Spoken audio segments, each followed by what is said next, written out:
Dans Demain nous appartient, Martin sort de l'hôpital tandis que Jordan fulmine. De son côté, Nathan se fait griller et Agathe tire sur Aurore. Lundi 26 juin dans Demain nous appartient, qui verra bientôt l'arrivée du frère de Marianne. À l'heure du petit déjeuner, William est aux petits soins pour Aurore, Julie Desbazac qui a évoqué les conséquences de l'enlèvement de son personnage pour la suite. Mais celle-ci semble ailleurs. Elle est persuadée qu'Agathe est derrière son enlèvement. Tandis que son mari tente de la raisonner, celle-ci ne démord pas et décide de mener son enquête. Elle profite alors de l'absence de la commandante au commissariat pour se faufiler dans son bureau. Fouillant son sac, elle trouve une bouteille de parfum. Mais alors qu'elle poursuit ses recherches, la nouvelle venue arrive. Demain nous appartient, Nour déjoue les plans de Jordan de son côté, Judith compte bien aider Jordan dans ses révisions. Mais, alors que ce dernier passe son grand oral le lendemain, il souhaite plutôt se détendre et a même prévu une surprise pour sa petite amie. Malheureusement, Nour n'a pas le moral et envoie un message à son ami pour passer la journée ensemble. Sieste ainsi qu'au moment où les amoureux sont à la plage, l'infirmière arrive bien décidée à tourner la page avec Gabriel et à passer un bel après-midi avec ses amis. Le début d'un lent enfer pour le jeune homme qui comptait profiter de son amoureuse. Même au moment où le frère de Jack propose à sa chérie de faire du paddle, l'ami de Judith arrive à s'incruster, et finalement Jordan reste seul sur la plage.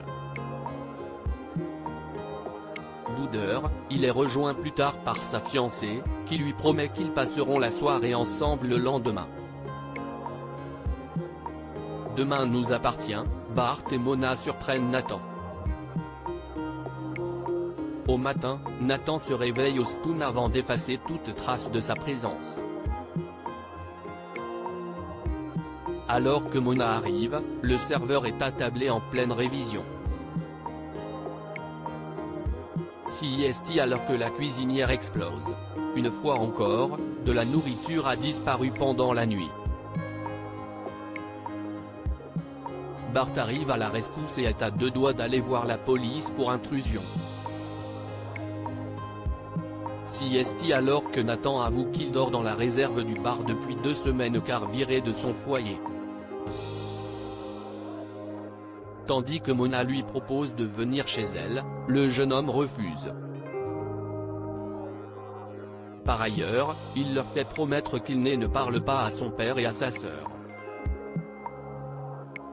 Pourtant à son retour de grand oral, le barman comprend que l'information a fuité. Nathan se met alors en colère. Il est bien décidé à se débrouiller tout seul. Demain nous appartient, Agathe tuera. Lors de son arrivée à son bureau, Agathe surprend Aurore. Celle-ci lui explique chercher un PV. Mais à son départ, la remplaçante de Martin, Franck Monsigny qui a dévoilé les coulisses de ses scènes de baiser avec Jennifer Loret, découvre que son sac a été déplacé. Plus tard, la femme de William fait part de ses soupçons à Karim. Celui qui vient de débuter une relation avec la commandante pense que sa collègue est sous le choc et qu'elle est parano. Alors qu'Agathe se montre tatillonne avec Roxane, le beau-frère de Romy lui conseille de faire attention à ne pas se mettre tous ses collègues à dos. Le flic lui confie alors qu'Aurore n'aime pas sa façon de mener l'enquête sur son enlèvement. Ce n'est trop pour la commandante qui se sent sur le point d'être démasquée. Alors que Manon et sa mère sortent du supermarché, Agathe, positionné dans une voiture à proximité, sort une arme. C'est à ce moment que la petite amie de Nordine se retourne. Voyant le revolver, la jeune femme crie pour prévenir sa mère. C'est à ce moment-là qu'un coup de feu retentit.